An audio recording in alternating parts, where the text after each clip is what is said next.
ಪಾಕಿಸ್ತಾನ ಸೇನೆಯಲ್ಲಿ tension tension tension. Bharat ಯಾವುದೇ ಕ್ಷಣದಲ್ಲಿ ವೈಮಾನಿಕ ದಾಳಿ ನಡೆಸುವಂತಹ ಭೀತಿ. ಇದನ್ನ ಮೊದಲೇ ಪತ್ತೆ ಹಚ್ಚಲು ಮುಂದಾಗಿರುವಂತಹ ಪಾಕ್.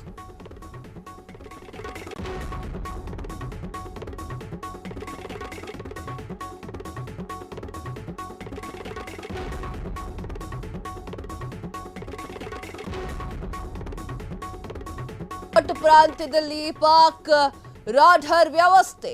ತುರ್ತಾಗಿ ತಮ್ಮ ದೇಶದ ವಿಚಾರ ಇಷ್ಟೇ. ಪಾಕಿಸ್ತಾನ ಸೇನೆ ಟೆನ್ಷನ್ ನಲ್ಲಿ ಇದೆ. ಪಾಕಿಸ್ತಾನ ಟೆನ್ಷನ್ ಅಲ್ಲಿ ಯಾಕಿದೆ ಅಂತಂದ್ರೆ, ಭಾರತ ಯಾವುದೇ ಕ್ಷಣದಲ್ಲಿ ಬೇಕಾದ್ರೂ ವೈಮಾನಿಕ ದಾಳಿಯನ್ನ ನಡೆಸುವಂತಹ ಭೀತಿ ಪಾಕಿಸ್ತಾನದಲ್ಲಿದೆ. ಇದಕ್ಕೆ ಮೊದಲೇ ಅದನ್ನ ಪತ್ತೆ ಹಚ್ಚಬೇಕು ಅಂತ ಪಾಕಿಸ್ತಾನ ಕ್ಯೂರಿಯಾಸಿಟಿಯಿಂದ ಕೂತ್ಕೊಂಡಿದೆ. ಅಂದ್ರೆ ಪಾಕಿಸ್ತಾನಕ್ಕೆ ಈಗ ಆಲ್ರೆಡಿ ಭಾರತದ ಶಕ್ತಿ ಏನು ಅನ್ನೋದು ಗೊತ್ತಾಗಿದೆ.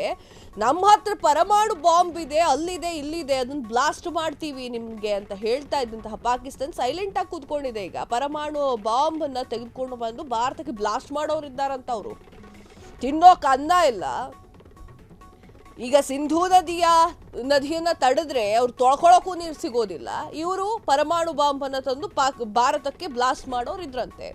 ಪಾಕಿಸ್ತಾನ ಈಗ ಸೇನೆ ಈಗ ಟೆನ್ಷನ್ ನಲ್ಲಿದೆ. ಭಾರತಕ್ಕೆ ಆವಾಜ್ ಹಾಕಿದಾಗಲ್ಲ ಭಾರತ ಅದರ ಶಕ್ತಿಯನ್ನ ತೋರಿಸುತ್ತೆ, ನಾವು ಅಲರ್ಟ್ ಆಗಿರ್ಬೇಕು ಅಂತ ಹೇಳಿ ಪಾಕಿಸ್ತಾನಕ್ಕೆ ಬುದ್ಧಿ ಬಂದಿರೋ ತರ ಇದೆ. ಈಗ ಆತಂಕದಲ್ಲಿ ಇದೆ.